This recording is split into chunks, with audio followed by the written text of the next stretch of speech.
Welcome back, ladies and gentlemen, to the Dreamhack Open Grand Finals here at Dreamhack Winter in Jönköping, Sweden. The crowd is ready for our next match. How are you feeling, Jeff? Feeling great, Nathaniel. How are you feeling?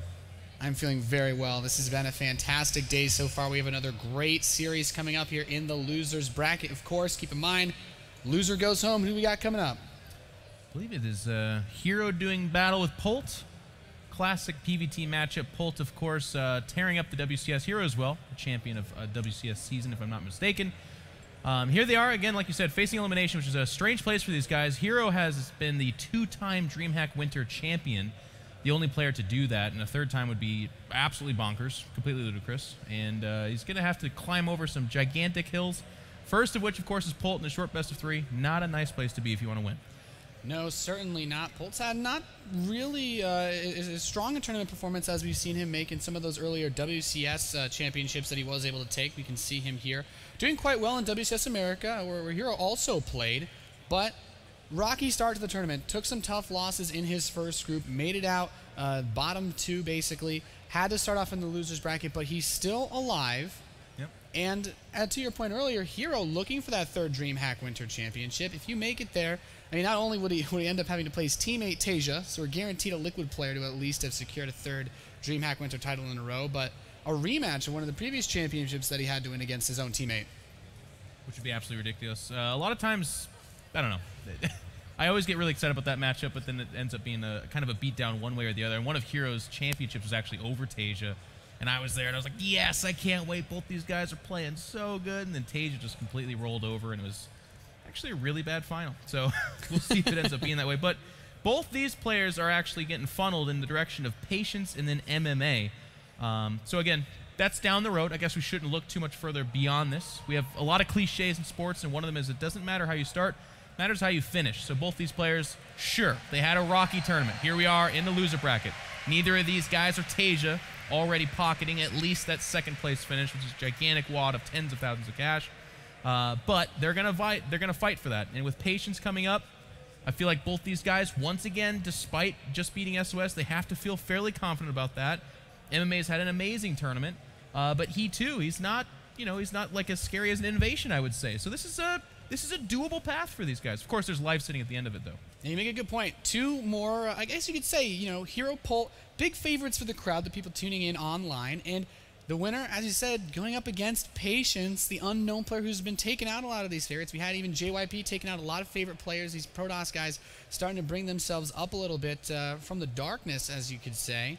But this Terran versus Protoss series that we're about to look at, two pretty strong players. Polt loves that mid-game aggression. He's a heavy macro player, does some of the more creative, interesting builds as far as tuning in the early game goes. And we'll be starting this series off on what seems to be Star Station, or Derelict Watcher, excuse me. Yeah. So, pretty solid map, I think, for TVP. Sure. It's okay both ways. You don't look at this and say, well, clearly one versus the other has a huge advantage. We have seen Proxy Oracle, and of course, we could say that about any map. It's a very common build, especially these 1v1 maps. So let's see if HerO opts for that. But hitting on a point that you said that I want to kind of jump into, I really like something that Polt's been doing for a couple of months now. And I say that, I got to put a little caveat to it. He's been splitting up his forces and controlling like two separate Terran globs of units in the TVP matchup. Of course, like drop heavy on the main, and then while he's doing this, poking and prodding at the third base. He did not invent this. We've been seeing this for years. Yes, I know. But I feel like most recently, Polt has made that like the staple of his strategy. It's what he absolutely drives to, and he executes it really, really well. It's almost like a TVP parade push. He never leaves the middle of the map. He's always threatening a 3, 4, sometimes 2 medevac drop on that main, picking off the nexus, picking off key structures. And if you don't diversify your forces and multitask really well, at least up to par with him, he will just pick you apart. And I love watching that playstyle. You make a great point. The way that Polt plays, if you try to copy his styles, it's very easy to get just completely jumbled around because he executes everything so well. But we're here to start our second match of the day. Welcome to Derelict Watcher. In the northeast position, we have the red Protoss player with a very fast probe moving out. From Team Liquid, it is HerO.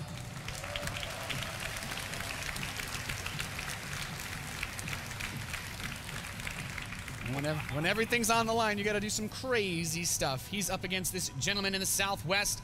the blue Terran player from Team CM Storm. It is Polt. Now, this should be the proxy stalker variant. It should be like one gateway, sometimes two. Cybernetics Core and gateway do, well, it kind of depends. There's a few different things you can do with this. You can drop that second pound inside your main and put the Cybernetics Core there. It slows it down just a little bit, but HerO's going to start us off in a pretty interesting way. What I like about this proxy is that while it's become fairly commonplace for Terran players to check for proxy stargates, that happens further down the road. You're going to have a Zealot and a Stalker barreling down on you before you know it. And the nice thing about this, too, is if you dial up CC first, like Mr. Polt has, it's not even fair to call it trouble.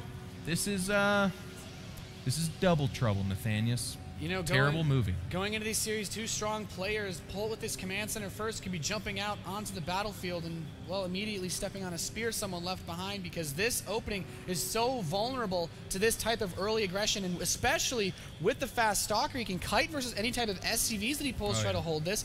This is going to be a nightmare scenario. He's even building the command center on the low ground. He has no hope of even walling this off to try to buy himself some time. You know what's bad about this, too, is he's in danger of a Zealot not only killing the SCV constructing the CC, but actually stopping the CC itself, and that cancellation's expensive.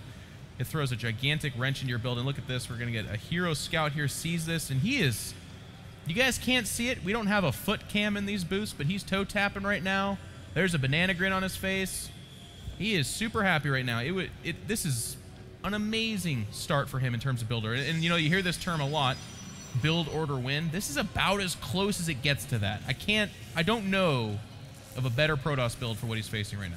Yeah, thankfully for Polt, at the very least, he can buy himself a little bit of time. He's used the second barracks, the two barracks follow-up, to wall off the main from the natural. Some Terran players will build them still close to the command center, and that will allow the Zealot to run straight in. But at the very least, or I guess at the very worst, he's going to maybe have this command center delayed a little bit longer. The SCV's trying to dance around. If he can complete it and lift it off and get it inside, that's huge. I think at the very least, HerO wants to make sure this command center gets canceled. At best, he's able to use the Stalker to bring a lot more pressure and, and push up that ramp. But there we see Polt immediately canceling it as the Zealot comes up the ramp. Best choice. I mean, honestly, it's not much of a choice, but it costs 100 minerals. He got a second SCV down there. He's thinking about maybe trying something out to get in there, but he just wasn't going to be able to do it.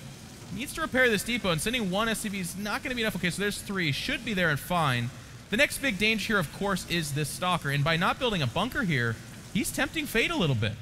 Yeah, this is going to get interesting. The SCVs can repair. He needs a couple more Marines to actually stave off these Stalkers, but we can see he's supply blocked. He's having some trouble actually getting these Marines out. He's stuck at 19 supply. He's engineering bay blocked his opponent's natural, but he doesn't have any unit production. Two Marines cannot hold this off. He's pulling the SCVs, but another Stalker is rolling up, doing his best to repair. There the bunker begins, but already one Marine picked off, and I guess he can build more because he's losing supply. But that's not the best way to run your production, and HerO is just carving through this front door. I feel like, Polt, it's one of those things you don't realize that you don't have that second supply depot. That isn't your standard barracks, then command center. You're very low on that supply providing building at the very beginning, and that's it. He's got one Marine to stop, two Zealots, and two Stalkers. HerO is having a dream opening. Polt is rattled. He's been supply blocked. This is a late bunker. A CC is going to finish in the main, but to what end? Bunker is going to have nobody for it, and there it is. GG. 1-0 HerO. A smart little play there from HerO, securing him that lead in the first map of this best of three. And suddenly, from Polt's perspective, 6 minutes in, and you're already one game from being knocked out of this tournament. It's just a free win. Like I said, it's a build order win. It's a little bit sad for us viewers because we see these two players and we want this epic, godly battle, which they're both capable of giving us. But playing to win, Dreamhack winner. This is just a huge tournament. There's prestige. There's a mountain of cash at the end of this. And we're at the end of the year. This is going to determine a lot of what the next year looks like for these guys. I don't want to go too meta on this, but like a lot of contracts are negotiated in the off season. The next year tournament invites, sending players to tournaments based on performance from the year previous. A lot of that is determined off their last tournament. For these guys, it's just this one and maybe a couple others. But this is where they're going to say 2013 was a success or a failure. And right now, HerO's getting a free win and a very important best of three so that he can say that 2013 was a resounding success. Yeah, I mean, both players, no matter who wins, still have a very long way to go through this bracket. And this is just one of those things that gives you very quick comfort cushion for HerO. And Polt, you're all about the quick comfort, aren't you? Yeah, exactly. You want the sooner that you can have this bit of safety where you're not so worried about being that one game away from losing, the better. Now Polt has to think, well, what is he going to bring the next game? He could get aggressive once again. How greedy can I be? Do I have to open up with something to scout fast like a Reaper? I think on Frost, that's going to be a must versus HerO because there's still a lot of potential proxy positions if HerO wants to get aggressive in the early game. You bring up a really good point, Nathanius. It is a 4-player map, so probably not going to see a proxy barracks, or excuse me, gateway or barracks, I guess. And if you do see proxy Oracle, it's going to be kind of that mid-game, well, not necessarily true mid-game, but after some scouting. You can't just guess. Yeah. So what oftentimes will happen then is like a CC first or even sometimes a Nexus first. And the cool thing about what you just said is HerO's now in that position where he could take that big risk. He could say, yeah, I'll go Nexus first. If he goes Reaper, I'm in a lot of trouble. If he does do like center barracks or something like that, I'm in a lot of trouble. But I've got a game to give. Whereas Polt, on the other hand, says, well, I don't know. I on this map, I would normally do CC first, but what if HerO is going cheese again because he's got a game to give, and I just get blanked in 12 minutes time? He can't take that risk. And that what if could cost him thousands of dollars. But we're counting down to the map. Let's see how confident Polt's feeling moving into this game. It is Frost, welcome, spawning in the northwest position as the red Protoss player. I like how you're the doorman for all these maps. It's one of my favorites, man. As I try to welcome be the to Frost, man. Everybody. This is I'm Nathanius. Kick up your feet. You got to give the warm welcome for everybody. Maybe some people haven't been to Frost before. You don't know. Could be a nice place. It is a nice place. The colors are nice, at least. But it has a Christmas tree somewhere. Yep, there it is. Lower right-hand side. They celebrate Christmas in Frost. So it would seem. But that's one celebrated a lot of places. But we have our players in the southeast. The red and blue Terran player from CM Storm. It's Polt. Needs to find a way to bring this back. He has a lot of support from this crowd. I feel like both players have a lot of support from this crowd. Yes. I feel like he should be called Commander Polt with his jacket like that and in his hair. And that's not a dig at him or anything. He strikes me as a commander at this point in time. Yeah, I mean, a lot of people would say he's a captain, but Captain Polt? Captain America. Oh, right. Texas does do that to a man. Yeah. Or woman, to be fair. Texas is a scary place, but Polt's moving the SCV out. Will open up with a barracks. I wouldn't be surprised to see him get a fast Reaper this game, just to have information, and not just information in the early game like, oh, am I getting proxy stargated, but what's your mid game looking like? Is this going to be one of those, we've seen Protoss players throw out a couple of strong 2-base timings. 2-base blink plays can be pretty strong on this map. There's a lot of angles to attack from, and not having information in the mid game, like we said, could cost Polt his tournament life. Here, on the other hand, opening up with these 2 refineries, a normally timed gateway. Pretty standard play, it looks like, from both players so far. Very standard. And, I don't want to make it sound like this is completely indicative of what happened in game number 1, but Reaper Expand is just about the safest build you can get. That Reaper should get a decent scout, if not a perfect scout, inside that Protoss main. Very rarely is it going to do damage, but of course the scouting itself could be damaged. If you are facing that ever so deadly proxy Oracle, which is still common on a 4-player map like this, it just means that HerO's going to have to do a little bit of scouting. Then the Reaper's going to be your first answer. It's your ability to find it, make sure that is what you're facing, and then you can even tickle at that pylon. And if the Protoss ignores it, then you can't actually depower that Stargate. Typically after the 1 Oracle, though. Yeah, the probe taking a pretty interesting path. He will be placing a pylon towards the center right side of the map. I think this is pretty solid. It's closer to any of the other 3 bases than his main base is if he wants to put a Stargate. And I think it's probably going to be Stargate. Oh, absolutely. HerO is he's feeling good, and this is a great build. The thing I like about Proxy Oracle is that it gets scouted very quickly by Polt. Reaper finds it, so he has the information he needs to not die at the very beginning of this game. And I mean, it's kind of a funny thing to say, but he doesn't actually know where HerO's base is yet. If he didn't find HerO in time, there's a chance this proxy gets up a little bit faster. Maybe Polt cuts an edge because he's down in this series. But now this is going to get canceled. Yeah, he can get to work on this, and yeah, there's no way he's going to be able to get another probe out there to rebuild a pylon. He should cancel the Stargate. Being found the second the Stargate goes down like that, I'm a little bit interested. I'm a little bit curious why Polt pulled the SCV back. I would have liked that to go join on the pylon. He actually might know the timings just so much better than me, and actually looking at this, I think he knew. Yeah, Stargate's but this is never going to happen. Gets canceled. Pylon will die as well. Really nice opening for Polt. It's not like HerO's dead, but he's behind. Yeah, and HerO gets the Nexus up, so he's just going to be playing, like you said, a little bit from behind, at least as far as the expansion goes. That command center is finishing up for Polt, and the nice thing about the Stargate being spotted this early is that you don't even need to invest that in typical defense that you would need early on, like an engineering bay or a bunker inside of your mineral line to cover the potential aggression of those oracles, and Polt can just kind of cruise along with the direction he wanted to take, get the tech lab, start up that stim. This is a very standard 2-barrack setup that the Terran player has, and HerO's like, actually, no, I'm just going to now 2-base proxy Stargate you. He's relentless, it seems. He's being a little bit of a bulldog. He's going to return to the idea. And you know what's kind of cool about this? A little bit of a double bluff. Like, it gets found, canceled mid-map. So typically what happens then is the Protoss says, all right, I'll expand, which is exactly what Polt confirms. But then also it's usually like a robo follow-up. You want to go a little bit more conservative and get those observers out. Start heading towards Colossus. But here says, nope, actually oracles are so damn good. There's even a chance that it's better now because you think it really isn't coming. Like now you're like, oh, certainly he's not doing it now. But he does, you can see Polt still, he's not a believer. He's like, those oracles, man, they're pretty good. I'm going to park my Marines around the map. And this could be trouble for a HerO because that engineering bay, like you said earlier, yeah, it's a bit of a nuisance, but now this is the timing for it. 1 missile turret, couple of Marines, he's on lockdown. Yeah, you only need 6 Marines to stop the Oracle. He has 12. If they're split between his 2 bases, he shouldn't have much trouble at all dealing with this. The Sentry's trying to come up here, blocking this Reaper. I don't think, I feel like he kind of wants the Reaper to get the scout off. You'll see double Forge.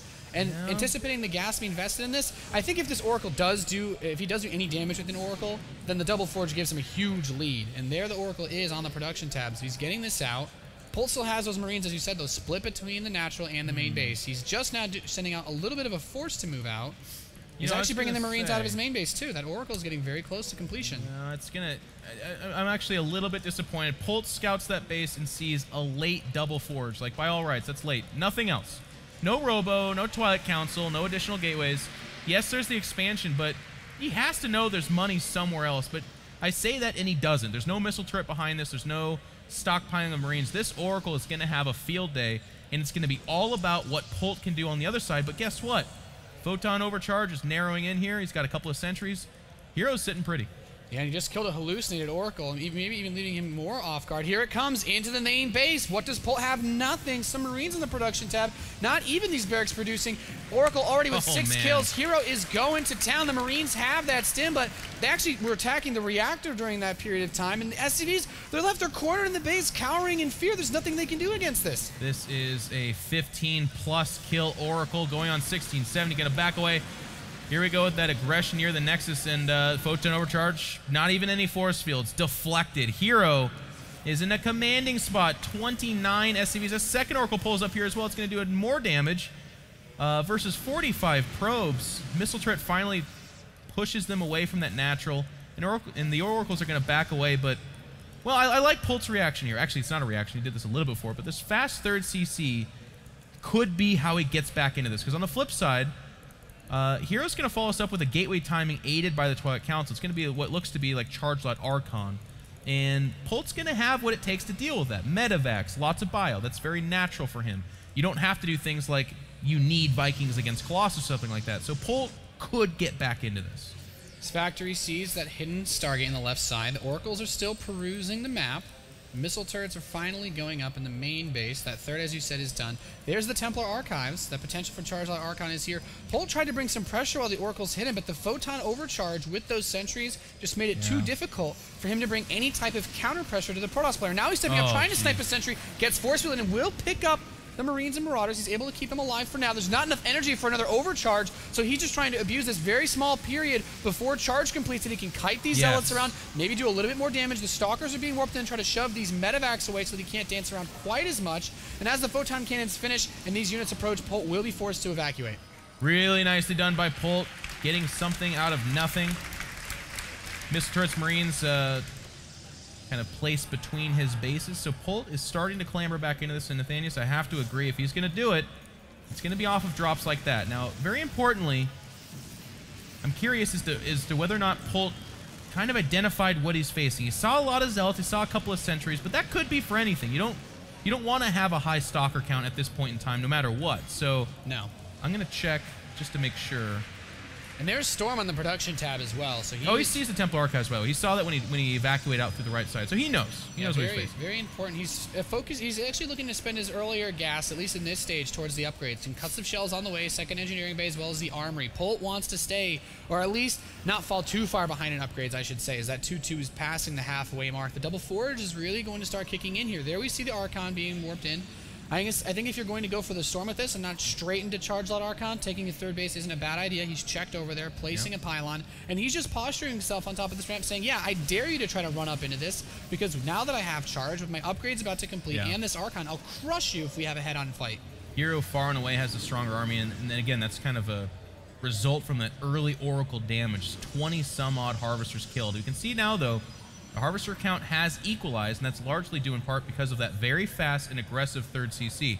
It wasn't even in the base making SCVs, it was built at the third base. So HerO is inclined to move out there and start getting aggressive. Storm is about to finish with that one Templar inside the main, but we're about to have a, I don't know if I want to call it a doom drop, but I guess given what Polt's army is, that's about as doomy as it gets. There's no way Polt can really defend his third base, but let's see what the drop does in the main. Storm is finished. He shouldn't be able to cancel too much. There's one Templar sitting here trying to storm the Marines. Gets a great one off. Geez. Almost all of the Marines in this drop are killed. Now the third base being shoved back by HerO, just trying to continue to bring this endless pressure. But Polt needs to make something, needs to make a miracle happen in his opponent's base. The Mothership Core activates the Photon Overcharge. The Marines and Marauders are still out of range, but those Zealots at the 2-2 are so hardy. The SCV's trying to run away at the same time. What does Polt have sitting in his natural to defend him from pushing up further into his base? I'm not sure, but the drop's been almost completely cleaned up. Polt's parking on top of this ramp. Not a bad position, at least versus the Zealots, but now drops on this third. Just a cannon to defend this, and a couple Warpins could clean this up. Those SCVs are still just running, just trying to get away, man. Trying to find their way home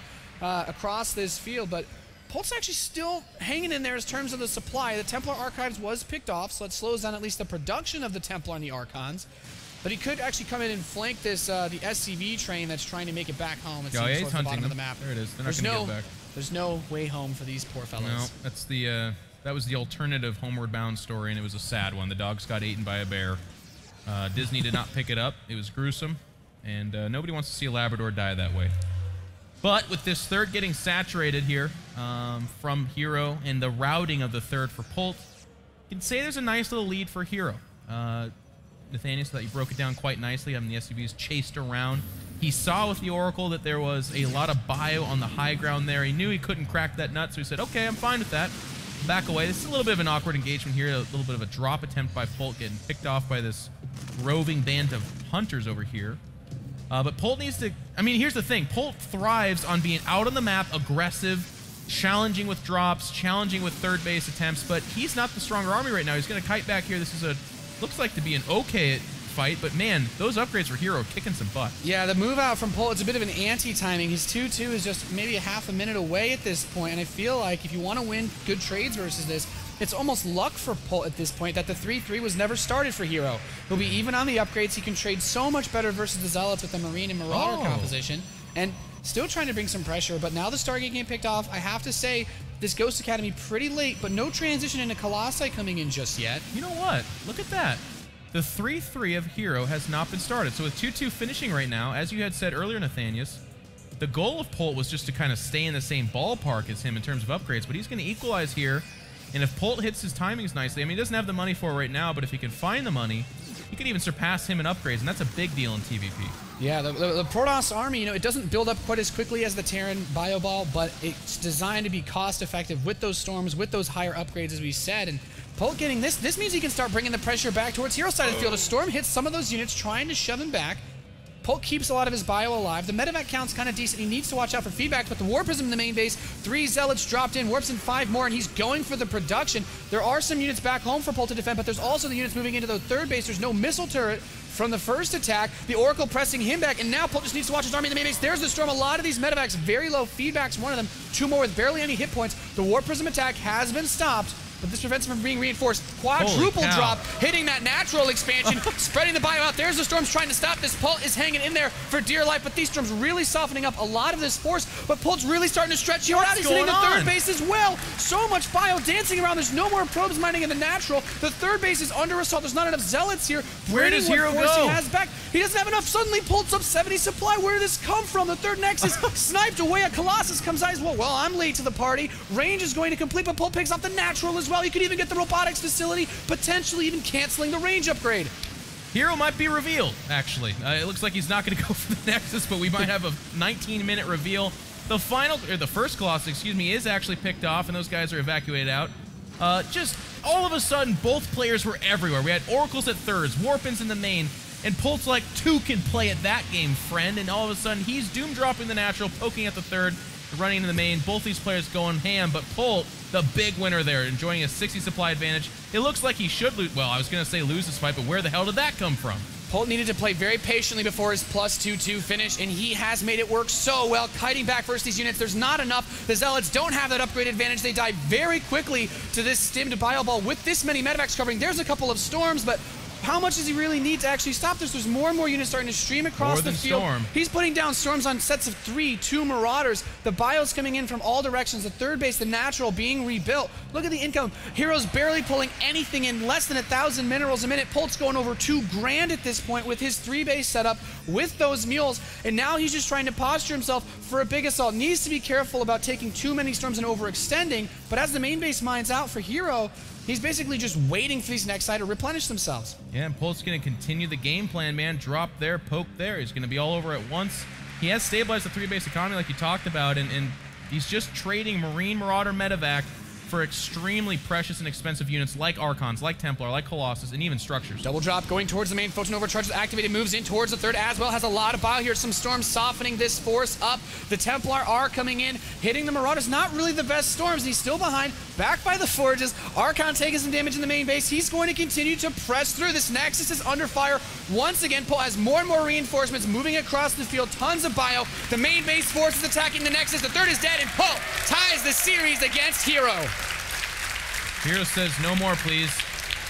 No more, please. And I'll tell you what, if that game doesn't impress you, then you're not going to be impressed by much. Polt was, I don't want to say down and out because that's far too severe, but he was trailing hard. He was having his third picked up and replaced a few times.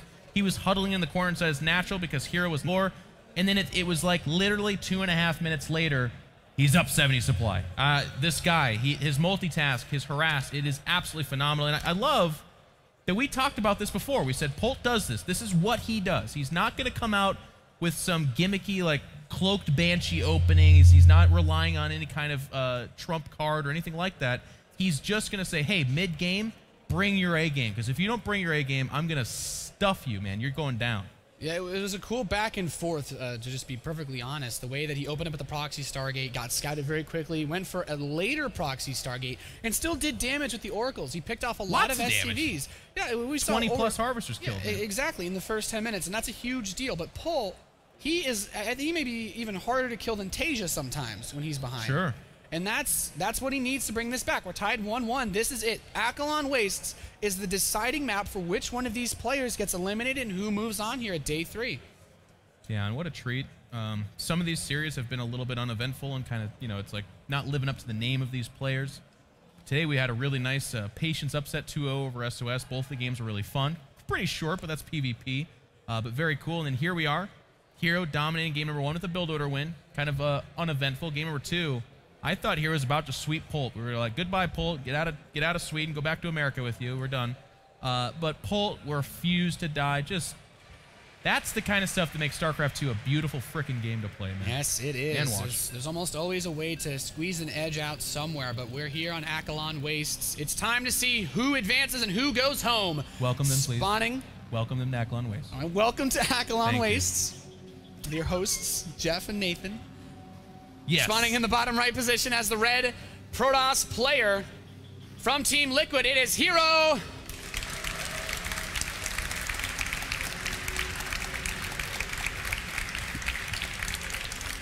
We got to get Game Heart to add a doormat to the maps as well. And like a graphic where your face appears on the lower right hand side, like welcome. Yeah, I'd like that a lot. A wreath on the ramp of the main base as well. Let's make that a stretch goal. I know they're doing a Kickstarter. Let's get it up there. All right, double that goal. And in the Northwest, the blue Terran player who just tied this series up after what seemed to be a potential 2-0 sweep from CM Storm, it is Polt.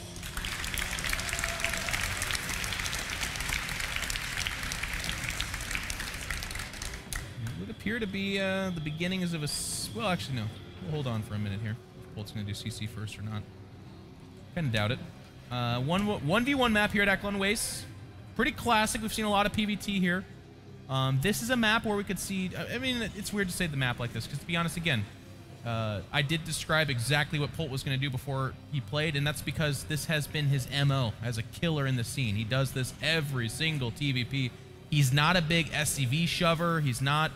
You won't see mech at him, nothing crazy like that. In fact, I almost don't even see his ghost because nobody survives his mid game. Like, HerO, it's not true that it was 20 plus SCVs. There's a couple of Marines in there. So let's call it 15 SCVs down. That's a big freaking deal when you're playing HerO to just gift them away. And HerO, yes, he had to cancel the original Stargate, but what that came at the cost was he just expanded and did a slightly slower Stargate proxy, and he very much so got the better opening. I really thought Polt was dead. But it's just his immaculate macro, his aggression, and his ability to make every single unit count. This is something you said, Nathaniel. The guy doesn't waste a drop. He does not waste a push. That center mass storm inside the main, I thought that was going to do him in, but for some reason he just had 200 more guys behind it. We said it when we were talking about Polt before the series began, that a lot of his strategies are a little bit unorthodox compared to most Terran players, but he makes them work with excellent execution. And that's really what we saw from the drops, hitting so many different angles at once and managing to just stretch that Protoss beyond any point of hoping to cover what he could bring. And now HerO's here, taking the Nexus. Yeah, I mean... The unorthodox Marine Marauder drop play? We didn't see any other Terran players do that. It's something that Polt kind of likes himself. It's something that he's pioneered a little bit more. We saw MMA copy that, but I like the way that Polt he has like these very specific plans, and the execution is always what makes them work so well, no matter how far behind he is. Sure. He executes very, very well. I agree with that. We do have a reactor for Polt, so he's going to kind of go back. This is a little bit of an older build, but a fantastic one. Nathaniel is a Terran player, but also is a historian of StarCraft 2. Where do you rank this kind of opening? This opening from Polt, I mean, it's about as standard as, I don't know, as a sandwich, really, for a meal. It's not anything extravagant. Yeah. It's safe. It gives you some options to scout. And kind of like this map, this is a Heart of the Swarm build. The Reaper getting you lots of information early on and using the 2 barracks play so you can get your gas a little bit faster, still get up to the stim, despite investing the gas early with a later expansion than something like, say, a 1 barracks fast expand. It's just a classic build that's become the norm for the matchup. I like this variation, and then I like the really fast engineering bay. Let's see if he goes that route. He is getting a second gas, but oftentimes that can just be to make sure that he is able to start. He actually likes the 2 barracks factory kind of opening where he gets stim at the same time. So this might be very similar to what we've seen him kind of rally back to in the other games. Yeah, and HerO's actually going for a robotics facility this game, so we're seeing a little bit more of a conservative opening from the Protoss player. Nothing really extravagant like that Stargate that we saw in the second map. Yeah. And Polt, he's just kind of doing his thing. He has the Marines position. He's saying, you know, worst comes to worst. Sure, something flies in my main base. I've got 6 Marines here. It's no problem. Forge is on the way for HerO. So it looks like we're already starting to see the makings of what could lend itself towards being a bit of a longer game. But this map is still good for the drops. The Reaper gets in pretty much full scout. Doesn't see the Forge, but that robotics facility at least lets you know that the aggression isn't coming that quickly. This isn't really looking too much like something, say, the Patience MMA, the very fast Immortal attack. Well, you could say it's the calm before the CM storm, because Polt's not much in the way of a rusher. But as we saw in Nathaniel, the glorious thing that is that man's midsection of the game, between the nipples and the knees, he's packing a lot of heat down there, and he shows it off around the 15 minutes to make that into kind of a dick joke. Yeah, when those I had to. I'm contractually obligated to do that. I'm sorry. It's okay. I'm contractually obligated to welcome everybody to every possible map. Well, as long as we know our roles, then I suppose. Codename Friendly Man. But the +1 armor starting. Starport's on the way.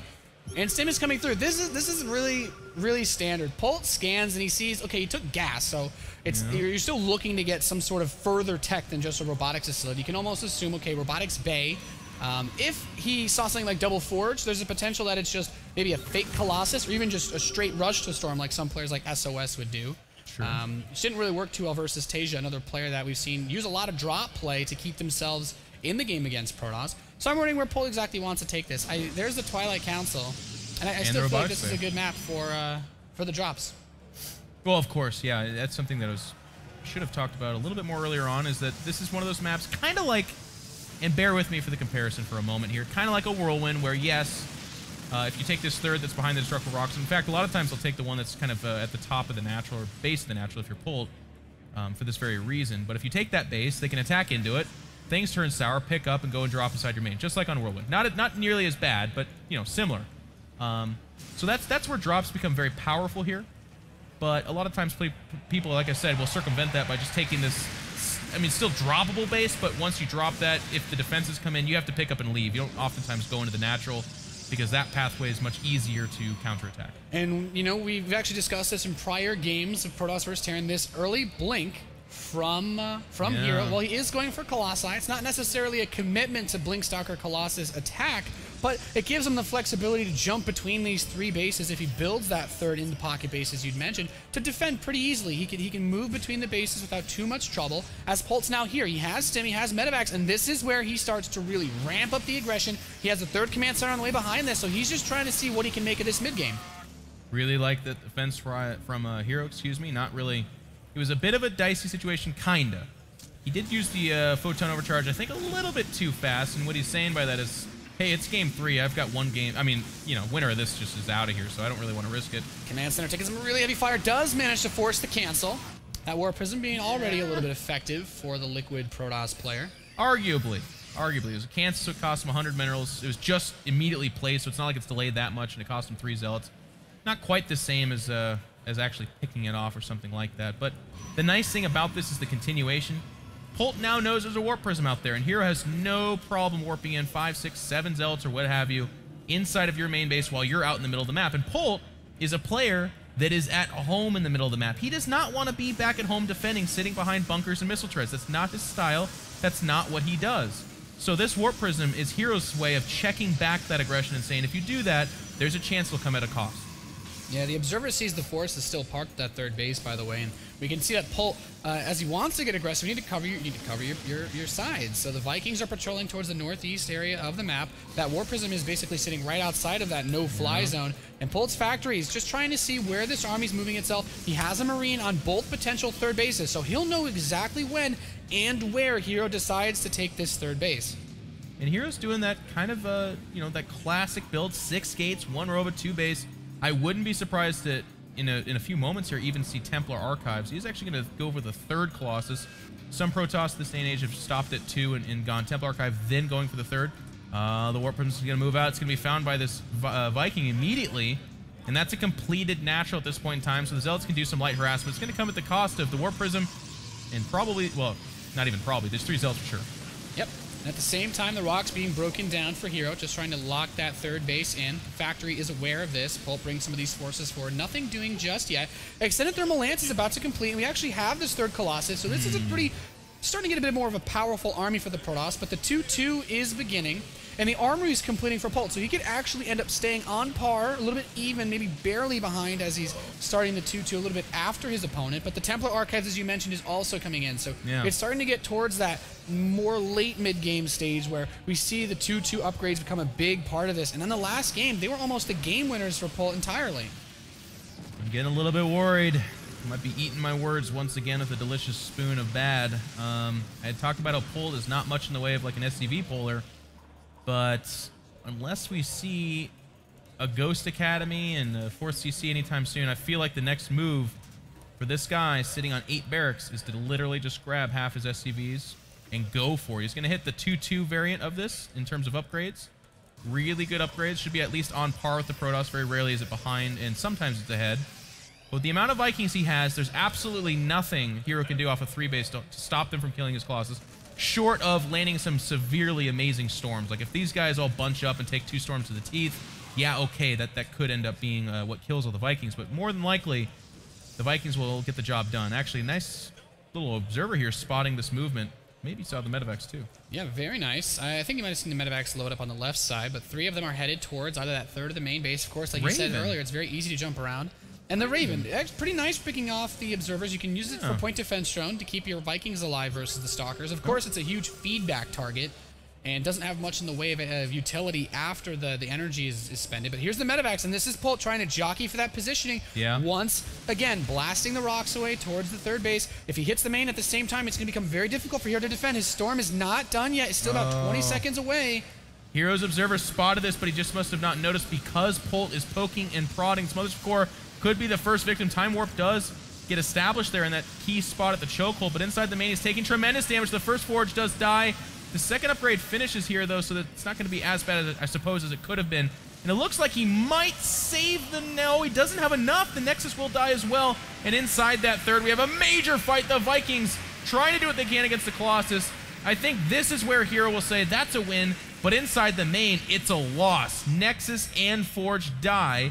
1 upgrade does complete, but here he is sitting awkwardly at 2 attack, 1 armor versus the steamrolling upgrades of Polt. Yeah, and with Polt completing his +2 attack, not having the +2 armor upgrade means he's going to destroy the ground army if he can get good engagements versus, like you said, the Colossi. He will have to replenish the Viking count, but now that Ghost Academy's going, Mobius Reactor is on the way. He'll get enough energy to come out with EMPs for these ghosts. And the Templar Archives also has to be rebuilt, so...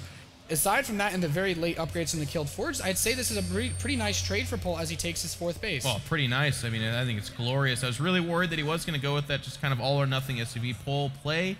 But no, Polt's taking a 4th bind. As you said, Ghost Academy is just playing a beautiful, very controlling power game, and he's showing his ability to be diverse. I mean, I'm going to be honest with you. I went out and said, nah, he only does this one thing. His mid-game aggression. That's all he does. And certainly that timing attack there was really, really cool. Not even really a timing attack, just more kind of a natural attack. But behind that, really strong macro. The Raven, as you said, to pick off observers, but I even like it for PDD or perhaps Seeker Missile if it comes to it. He's going to put a planetary to anchor his central location, protecting his natural, his main, and of course this third over here as well. I mean, Polt, this is the complete Terran. This is what it looks like when a dove cries. Yeah, and he's trying to get a little bit of pressure done here. HerO steps forward, blinks, grabs a medevac. Nice for him, but Polt's getting ready to bustle in with quite a few units towards the natural. Steps back a little bit. He scans. He wants to just keep an eye on the army. Very smart scan. The last thing I want to do is get sandwiched between a couple of zealots and those storms. Sure. And another thing that Polt does that's kind of cute is this command center out front in front of his army. He gets this pretty quickly. He actually does this versus both. I've seen him doing versus both Zerg and Terran alike, just as a really nice tanking mechanism. If he does get pushed back by the Protoss army, he has a very strong point to fall back on. He doesn't have to give up one of his bases to defend. And it has a lot of hit points. It's great for dealing with mass amounts of charge lots. And this is just Polt, as you said, getting that complete Terran setup +2 weapons for these Vikings and putting out 3 ghosts at a time. He's got almost the perfect Terran army composition versus what HerO has. Yeah, he's trying. He's maxed out. And notice this, by the way, you young Terran players, but StarCraft 2 aficionados maybe. He's going to load up. He says, all right, I'm maxed. I need to start shaving off some of his units because he wants to start trading in some ghosts into this composition. You don't want to just have 3 or 4. You'd like to have 10, 12, 15 of those things because they're so fantastic against Protoss. So he needs to do that cost effectively. It's not like trading stalkers in PvP. Pylon getting placed by HerO because he's got kind of thoughts of being aggressive, but not before this drop of the third. The Templar does get 1 storm off, but really only hitting a single Marauder. The army of HerO, however, is here to react, but at what cost, all the casters did say, as some storms are being speckled down on that Bioforce. HerO's actually holding quite nicely, I gotta say. He's stuck between a rock and a hard blaze. His upgrades, oh, they just get sniped. Oh my god, HerO so desperately wants to just make his stuff better. Why won't he let him do it, Nathanius? A great catch for Polt, but a lot of that bio lost in the trade. Most of the medevacs were with the small force that was splintered off towards that third base. A good thing to keep a lot of the Vikings alive. He still has the Raven as well. There's that point defense shown potential. And he has the Ghost back home, adding on additional command centers, which means he can shave off supply in the worker department to continue to put out that bio, as you'd mentioned. But now HerO says, you traded a lot for that. I've got a little bit of a supply edge. This is an opportunity to make something work. But I have to be honest with you, if Polt holds out for a little bit longer, that upgrade advantage from killing those forges, this Protoss ball is going to have a really hard time breaking this planetary. Yeah, it's a very tense moment right now. This is the best chance I feel in this game that HerO's got to perhaps topple Polt. He might have got a little bit too aggressive there, That Planetary Fortress anchoring this force quite nicely. The other one not started just yet, so a little bit of a mistake. The Vikings looking for some shots. There's a lot of Colossus here, by the way. That's 6 Colossus in this Bioforce of Polt. Like we've been saying, it hasn't yet enjoyed. Well, actually, 3-3 is about to click in, so it's going to be a massive upgrade advantage. But it's going to come down to this. Can HerO land a few storms, and can he protect these Colossus? If the answer is yes to pretty much either one, certainly both, he should win this fight. I mean, these Stalkers have taken a lot of pot shots. If Polt only wants to defend a point differential could be nice, but the Storm's hitting a lot of this Big bio. storms. He's pressing forward. Most of the Colossi are still alive. Big Zealot Warp in behind this. The Beautiful Vikings positioning. getting hit by these Stalkers. He's going to pick up maybe one or HerO. two more, but there's still 4 Colossi pressing in towards the Terran army. He's building another Planetary Fortress to fall back on, producing 3 Vikings at a time. The Bio's trying to rush forward, but the storms are too much. HerO's still holding on to this supply lead. The SCV's keeping this Planetary alive for dear life. It's almost complete, but how long will it even last? Now starting to press HerO back a little bit more. Target firing, actually, it seems to be the Colossus with the Planetary, but that will not last much longer. Only 3 Vikings for the CM Storm Terran. He's behind on supply, has that upgrade advantage that we mentioned, but HerO, I think, the biggest mistake he could make is overextending a little bit. He needs to just make sure he doesn't walk into a surround from the 3rd and the natural expansion of Polt. If he can get a swarm on this, there's not a lot of Zealots to tank. There's not too many more Stalkers that'll hold those damage on the ground if the Vikings can get close to the Colossi. And this is just comes down to pure positioning from HerO. How far is he willing to move out? He's going to take this position where he cannot get surrounded. The SVs are going to try to get Polt, but there's a bunch of Zealots over there holding them back, and Polt's coming around this bend. He's got the Vikings doing what he can. Takes out all the Colossi. Polt trying to sandwich the force. Archons being chased down as well. The Templar coming forward, trying to storm this chasing bio. Nice grab for HerO. He's got the Zealots cleaning up a lot of what was mining at that 3rd base. The reinforcements taking out the Zealots, but Polt's still being pushed back. There's still a really big supply lead for HerO. The Vikings have been landed to help deal with this, and these Stalkers are getting obliterated by this Marauder force. Another patient storm from HerO trying to bait him out. Not getting the big connections he needs yet, and another Templar getting picked off for free. Yeah, HerO's going to back away now. Look at that production tab. You can see he's building another Colossus. Finally going to look to get his 3rd attack upgrade. Armor looks like it was put by the wayside. He did not start the armor upgrade because he couldn't afford it. There it is, just now getting initiated. And HerO's going to take a moment as well. Kind of interesting. What'd you say? He's still rebuilding the Raven. It's kind of interesting that to invest the gas here. He needs to get a lot more ghosts, I think, versus how much Templars is committing, especially with the charge lot count.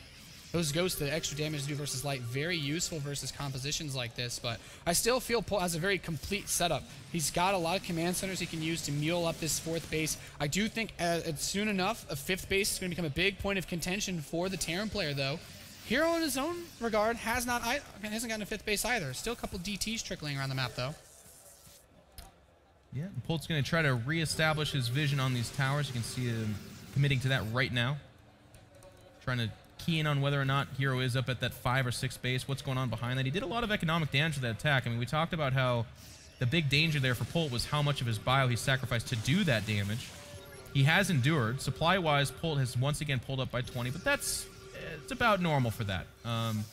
Protoss is either, maxed out at 200 with the Terran, or they're trailing a little bit, but this Bioforce is going to wheel in here, and that's a dead Nexus. Yeah, he's getting right on top of that 3rd base. DT's warped in defensively. It's a lot of damage. Will pick off the Nexus, though, as you said. And Polt still has a force active on the map. Every bit of economy that he denies in this stage is super important. We also have to look at the tech setup. There's 2 Colossi on the map, a 3rd one coming out soon, and there's still 7 Vikings. So Polt still has a pretty decent composition balance with the 6 Ghosts versus the 4 Templar. He just needs to watch out how far he overextends. The charge lots are giving chase. The Vikings coming up with that Raven once again. But he needs to be careful of those feedbacks and those storms. If HerO controls his area of effect units properly, there's still a chance here. This game is very, very close back and forth between both of them. Polt's in a really sweet spot, though. I really like this Planetary Fortress idea that he's kind of revisited. He's lost 2 of them there, but he keeps rebuilding them. A little bit of a chaser. That's a little bit weird. He's going to actually get 1 and 2 Templar. I can't believe he did that. The army of HerO is much better than that little force that picked him off. Now, this is going to be a big fight here. It seems Polt has determined that this is one of the times he's going to push the issue. He only has these 5 ghosts, and there are a few Templar wandering around, but that storm, not super effective. I gotta say, though, I'm looking at this Bioforce of Polt. It's a really weirdly small army. I'm not sure why he's being so brazen. HerO's going to play it safe, though. And if HerO can get the right engagement, I mean, it's what an incredibly safe thing to say, but I just feel like there's a chance HerO runs us over, but look at these reinforcements. That's pretty big. I really like the way Polt ran these units over towards the 4th base and sniped those Templar. He's preventing there from being any storm flanks. This killed other Terran players in this matchup. so far through this tournament. And now the DT is also being picked off a Stalker Blink's board. Actually trying to grab these Ghosts of Polt, will kill one, but now Polt's saying, you can only really fight me from one direction. All you need are some good EMPs. There's the point differential from the Raven. The Vikings getting on these Colossi, and there's so much Terran. Polt is pushing through after a rough start in this series, looking to advance here at the Dreamhack Grand Finals. He's continuing to just press forward. He's in the natural, on top of the Forges. Templar coming in from the third base, trying to get a storm off. Will hit this bio. Nice hit for HerO, but there's so much Terran with this army. HerO's been backed up inside of his main base, the natural left bear. He's still mining off of the fourth, but what can he really put out in this situation to save himself? Another storm hits just 3 units. Yeah. I don't know if HerO's got anything left. He's bringing the last Colossus down towards the ramp. This is it. More storms hitting. The Vikings will make mincemeat of this Colossus, and that's pretty much it. GG. Polt advances 2-1 over Liquid HerO. See how excited he's about that. It's a big win. Back and forth game. Very nicely played. After a very rough start, taking the next 2 games with fantastic control and execution. HerO, an emotional player. He wears his heart on his sleeve. He is your 2-time defending Dreamhack winter champion, but this time around we're going to have a new champion. And let's hear from one of those guys vying for that position. Over to Smix. All right, Over to us, then to Smix maybe. Now to Smix. Thank you very much, In Control. Congratulations, Polt. That was an amazing series, so well played by both of you guys. The first thing I want to do is just talk about the first game. You unfortunately did lose. What was going through your head after that loss? Were you really down? Were you down because of it? And how did you feel going into the second game? Because it's in the morning and it was my first match today, so I think I was not warmed up totally, so I think I could defend it even though I lose my natural command center. It was okay if I defended on the high ground, but I made a huge mistake. I didn't make supply depot, I didn't make bunkers, so it was totally my mistake, but I think I've got warmed up at second and third game, so I'm fine right now. Well, actually, in that game, too, it seemed that you kind of had a really bad start because you got a lot of damage from the Oracles, but then somehow you brought it back. Can you talk to us about that game? Because I've seen 2Forge, he was doing very heavy upgrade, so I totally didn't expect he's making Oracles, but he made it, and I lost so many SCVs, but fortunately, he just made like heavy Zealot army, like Zealot Archon. I think it's easier to fight for me than Colossus Stalkers, so it was possible to come back. Well, congratulations again on beating HerO. I want to just talk to you about this tournament for you in general. You had a kind of rocky first day 1 and a better day 2, but how confident do you feel now that you're in day 3 and going through the losers bracket that you can make it through to the grand finals? Since this tournament is very important to me, I think I was very nervous yesterday and first day and still now, but from playing to play, I'm getting be comfortable right now, so I think it will be better in the next game. All right. Now, last year, you actually did make it to the finals at Dreamhack Stockholm against Thorzane. What would it mean to you to stand on that stage again here at Dreamhack Winter? It was very sad to me not get the trophy at that time, but I think I'm getting a good chance right now. I think I'm at top almost 8 right now, so I just need to beat like 4 or 5 players. Oh, it's okay. Well, you sure sound very, very confident. And just after your WCS America victory, a lot of people were commending you on your ability to balance school and practicing at the same time. But since then, it seems that you haven't had the same sort of performance that you had after WCS America. Do you feel like school is actually starting to take a toll on your level of play? I think I have to say it's definitely yes. But I don't want to make an excuse. It's just, this is my job and I have to focus on my job. So, well, you will see my skill level in this tournament. Okay, last but not least, you'll be playing the Korean Protest player Patience next. He's a young, very young guy. He's only 19, and he says that he's only been playing 1 year, and as opposed to you, and you've been playing StarCraft 2 since the beginning. So it's kind of a difference there. Do you feel kind of nervous going into it, just because he has been showing really good play at this tournament? Yeah, he's been showing really good play, but actually I have no idea how he's good and how he's playing, but I think he has just a few experience, like you said, so I think I have an edge. All right. Well, congratulations again, Polt. Thank you for this interview. Guys, when we come back after this quick commercial break, we will have JYP versus Naniwa, so stay tuned.